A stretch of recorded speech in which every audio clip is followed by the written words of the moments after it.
But I was actually, my field was, had piano for 22 years. I took piano lessons, and not only that, I played the trumpet, so I became a professional trumpet player.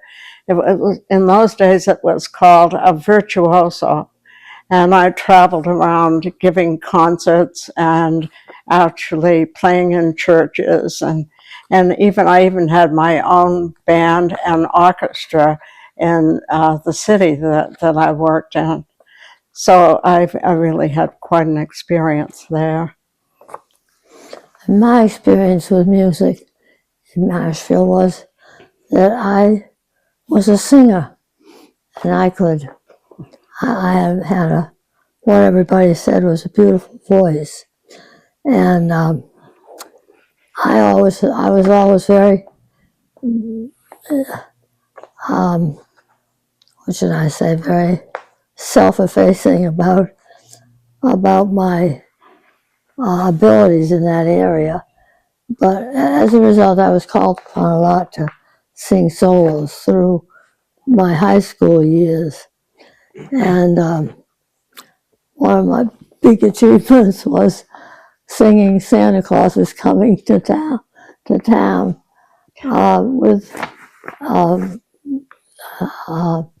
Grace Ryder? No, Grace Ryder.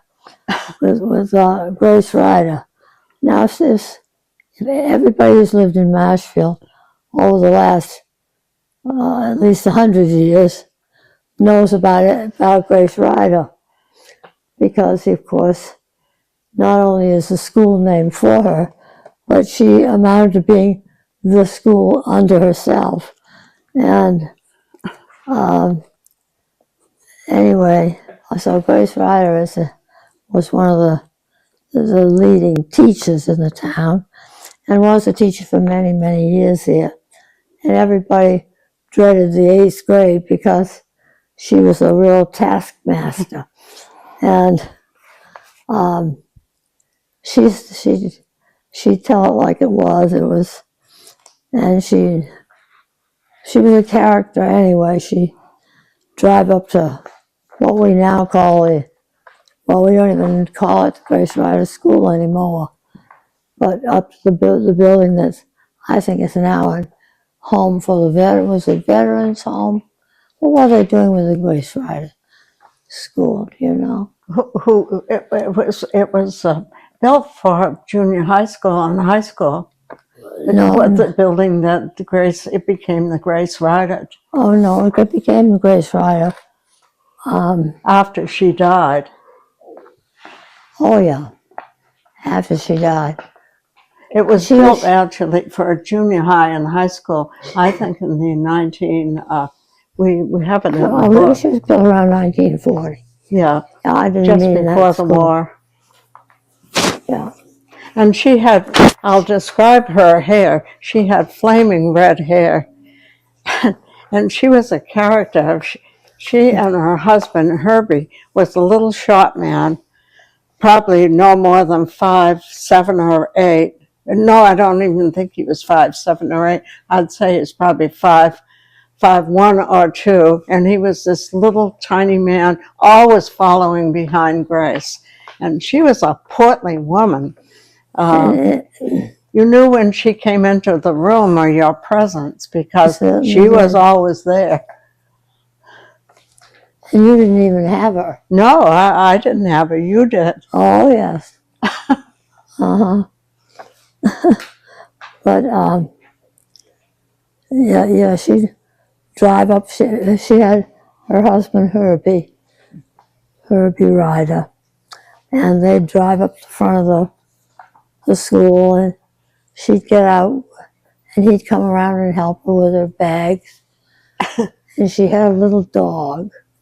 She went with that dog everywhere. Oh. The dog came to school with her. Oh, really? Not actually, but.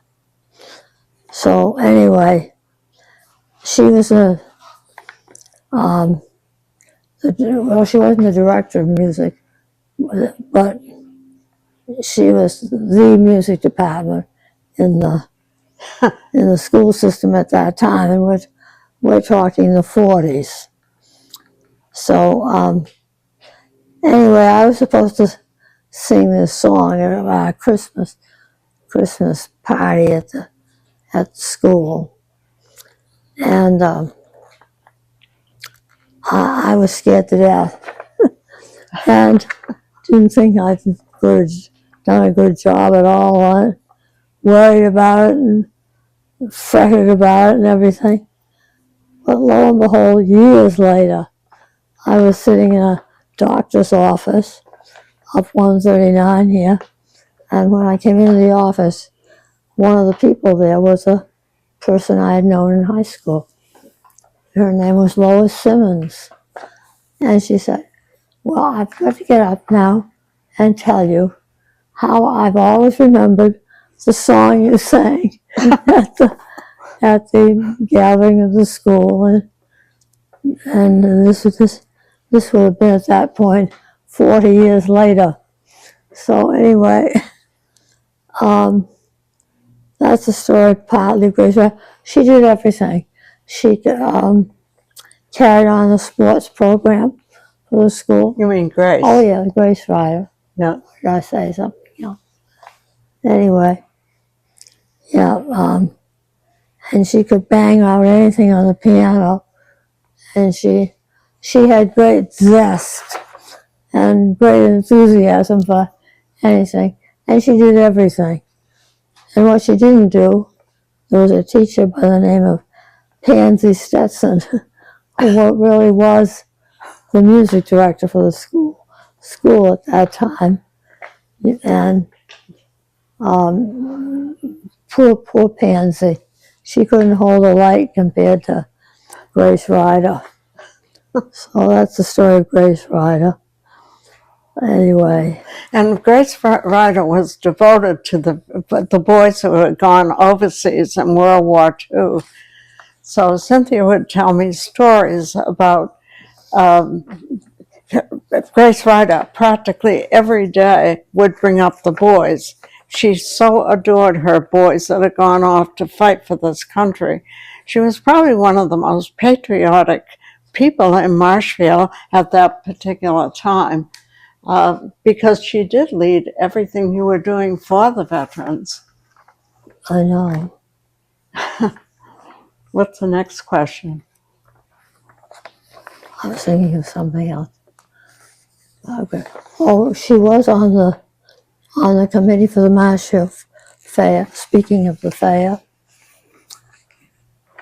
She served on the committee. she was a member of the committee. Yeah. I don't think she ever ran for selectman, though. No, I don't think she was the selectman. No, I know if she was. We would have all known. Yeah.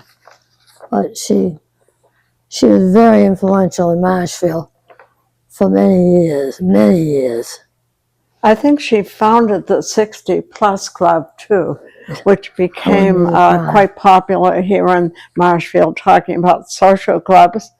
Probably in the late 50s and early 60s, after she retired from the school system, she brought the 60 Plus Club into existence.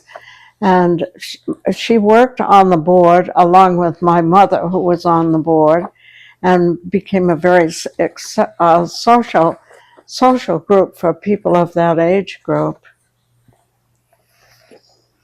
My grandfather worked with her on writing the history, too.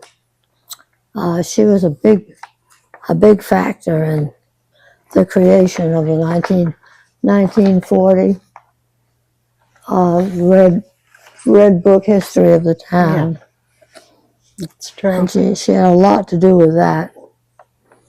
And she, in fact, if she was speaking of someone who was interested in the history of the town, she was always talking about something, some person, place, or event that she took her fancy to.